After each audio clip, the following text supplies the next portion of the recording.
Hello again everybody. तो आज मैं साइंस के बारे में बात करने वाला हूँ। मुझे साइंस क्लास पसंद है। क्या आप लोगों को पसंद है? मुझे तो बहुत पसंद है। खैर, हम सब साइंस क्लास में सरफेस टेंशन के बारे में पढ़ रहे थे। सरफेस टेंशन इसलिए होता है क्योंकि वाटर मॉलिक्यूल्स एक दूसरे को अट्रैक्ट करते हैं और इसी की वजह से कीड़े पानी पर चलने लगते हैं। इसी वजह से अजीब से बुलबुले ग्लास के ऊपर होते हैं और इसी वजह से बेली फ्लॉप्स इतना दर्द देते हैं।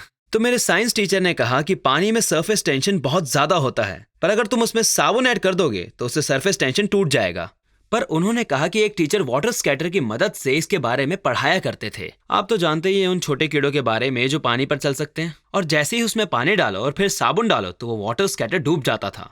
उसने उस कीड़े को तो बचा लिया और मैं हैरान था कि वो वाटर स्कैटर फिजिकली तो ठीक था, पर क्या वो मेंटली ठीक था? हाँ, जरा इमेजिन करो उसको अपने वाटर स्कैटर थेरेपिस्ट से बात करते हुए। मैं बस चल रहा था और अचानक से मैं जमीन में धंस गया। वो वैसा ही था जैसे मैं अभी तक जो कुछ भी जानता था वो सब एक झूठ था। मुझे नहीं पता सच क्या था। और उसके थेरेपिस्ट ने कहा, चिंता मत करो, हम उसे संभाल लेंगे, बस शांत हो जाओ। फिर वो थेरेपिस्ट अजीब सी बातें करने लगा और वो बस ये सोच के खुश था कि अगली क्लास में भी सेम चीज होने वाली थी, जब टीचर अगली क्लास में सेम लेसन पढ़ा रहे होंगे। क्या आप सोच सकते हैं वो कितना दिमाग खराब करने वाली चीज रही होगी? जरा सोचो, रास्ते से जाते हुए एक दिन जब मेरी साइंस टीचर ने मुझे बताया था कि कैसे पृथ्वी हजारों माइल्स पर आवर की स्पीड से घूम रही है, पर मेरी समझ में ये नहीं आता कि हमें कुछ फील क्यों नहीं होता। फिर क्या होगा अगर पृथ्वी अचानक से घूमना बंद कर दे? क्या उससे सब लोग हजारों मील की स्पीड से एक ही डायरेक्शन में उड़ने लगेंगे?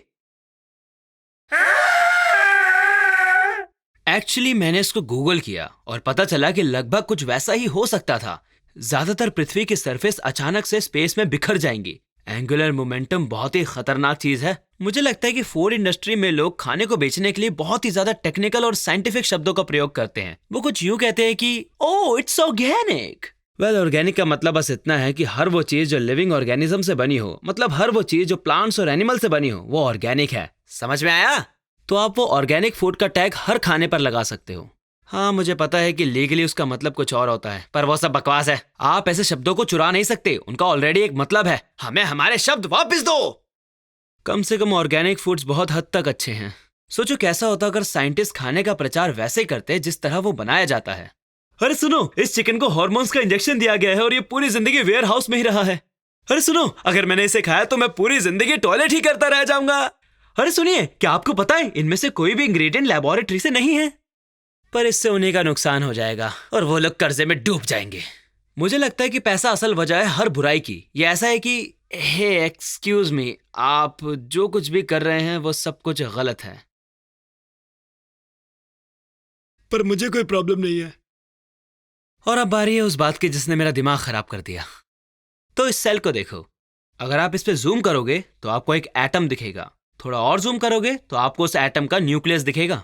वेल, अगर हमेशा के लिए जूम करते रहे तो पता नहीं क्या होगा। एक एटम का न्यूक्लियस प्रोटॉन्स और न्यूट्रॉन से बना होता है और फिर उनको और गौर से देखने पर पता चलता है कि उनमें भी क्वार्क्स, लेप्टॉन्स और बोसॉन्स जैसी चीजें होती हैं। वेल, इन सब का मतलब क्या हुआ और क्या है जो इनको इतना ज्यादा खास बनाती है? क्या एटम्स अपने आप में एक छोटा सा यूनिवर्स है? क्या मेरे शरीर के अंदर अनगिनत यूनिवर्स हैं? अगर ऐसा है तो उस हिसाब से क्या ऐसी कई सारी चीजें हैं जो हमसे बड़ी हैं? क्या हम भी कुछ सेल के एटम्स हैं, कुछ बहुत ही छोटे निशान? हम ये कैसे जान पाएंगे? क्या हर चीज में कुछ नहीं होता है? क्या ये कुछ नहीं शब्द एग्जिस्ट भी करता है? क्या वाकई में ऐसी कोई जगह है जहां पर कुछ नहीं है? ऐसा कैसे हो सकता है वहां सब कुछ है जिसे हम जानते हैं? क्या साइंस बस एक हमारी बेकार सी कोशिश है इस यूनिवर्स को जानने की, जिसे जानना बहुत मुश्किल है क्योंकि जो हम देख नहीं सकते और जिसके बारे में हम जानते ही नहीं, क्या उनको कभी हम समझ पाएंगे?